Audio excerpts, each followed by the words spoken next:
لدى زيارته الأخيرة إلى دبي أدلى بطل UFC السابق لوزن المتوسط ريتش فرانكلين بحديث لفيزيك TV أجراه معه علي مقداد. في هذه المقابلة تحدث ريتش عن نمط عيشه الصحي ولياقته البدنية التي مازال محافظا عليها برغم عمله الوظيفي الحالي كنائبا لرئيس منظمة بطولة 1 للفنون القتالية المختلطة. ريتش فرانكلين هو ضيف هذا الأسبوع في فقرة لياقة المشاهير.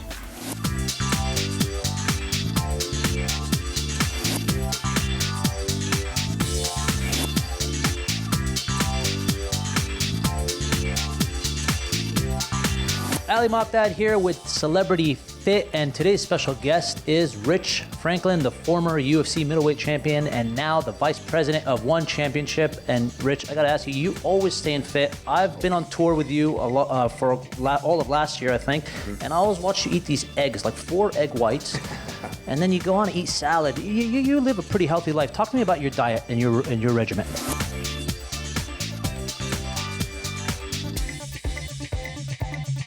Traveling makes it very difficult for me to maintain a regimen, especially when I'm in countries where getting the food that I need is very difficult.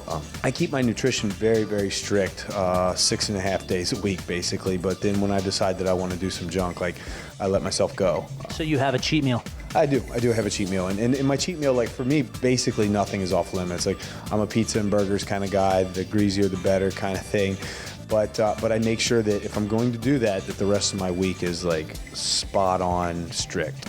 Talk to me about your fitness routine. Do you still do a lot of MMA related exercises, or is it more cross training, cross functional? What do you do in a daily workout of Rich Franklin?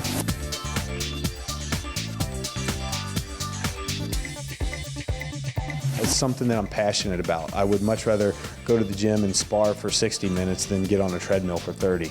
Personally, it's a great way for me to get cardio in, and I just love it. This is something, I mean, I was blessed to be able to do what I'm truly passionate about doing. Like as an athlete, very few people in this world get to do that, and just because you retire from something doesn't mean that you lose the love for it.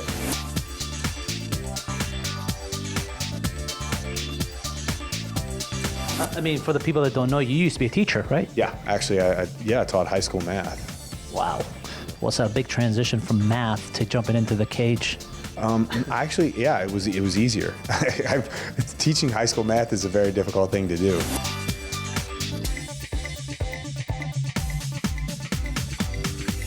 What would you tell aspiring MMA fighters now? In today's generation, the sport's evolved so much. So what's one piece of advice you would give them?